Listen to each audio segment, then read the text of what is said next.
mōhio koutou e te iwi, he wairua kaumātua tō kori. Nā, ka tūpono no atu ia ki tēnei waiata. I tikina atu e ia, hei waiata whakaako i te taira o Ngāti Whakaue ki ngā kaihaka hou. Nā reira, i tō mātou master, koira te waiata i whakaakona ki te kapa.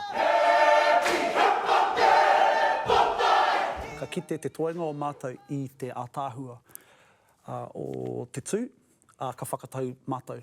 Koira hei whakaeke. Nā reira, i re haere pērā ngā whakaaro, nā waira, ka panonihia hei waiata ā-ringa ki.